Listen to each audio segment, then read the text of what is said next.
Senate Armed Services Committee Chairman Senator John McCain, R-Ariz, speaks on Capitol Hill in Washington, Tuesday, Feb.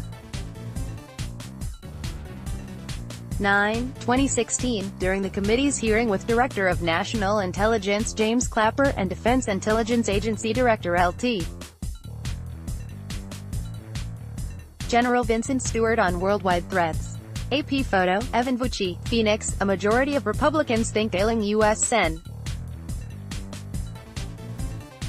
John McCain should step down in time for Arizona voters to pick his replacement in November, according to the results of a survey released Thursday by Rasmussen Reports.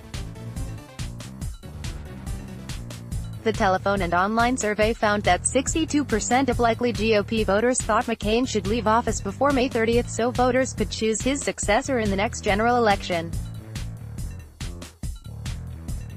If he leaves after that date, Governor Doug Ducey would appoint an interim senator and a special election would be held in 2020.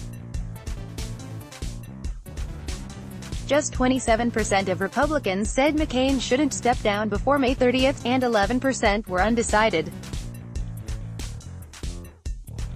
The 81-year-old senator has been away from Washington, D.C. since December. He was diagnosed with a rare form of brain cancer last July.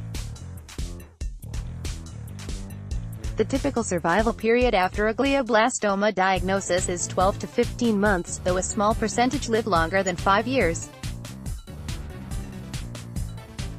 In an excerpt from his memoir, which was scheduled to be released next week, McCain wrote that this would be his last term in office, but he has made no indication he would step down. He was elected to his 6th Senate term in 2016 and has been in the chamber for 31 years. The survey also asked respondents for their impression of McCain, the party's 2008 presidential nominee, and whether the Republican Party should be more like the senator or President Donald Trump. More than half of the Republicans surveyed, 52%, had an unfavorable view of McCain, who has publicly opposed the president on several occasions, including on CIA nominee Gina Haspel in last year's attempt to repeal the Affordable Care Act.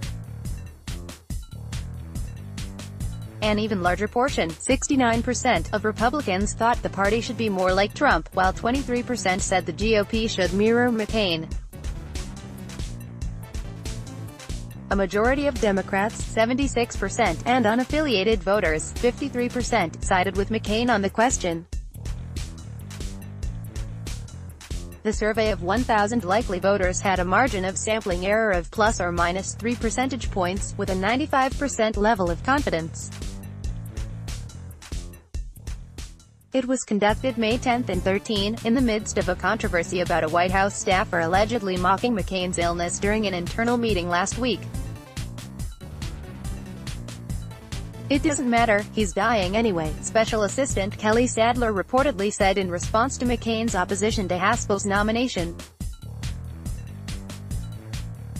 The White House said Sadler was dealt with internally but didn't apologize for the comment, even as lawmakers on both sides of the aisle called on the administration to do so. Follow at Qatar923.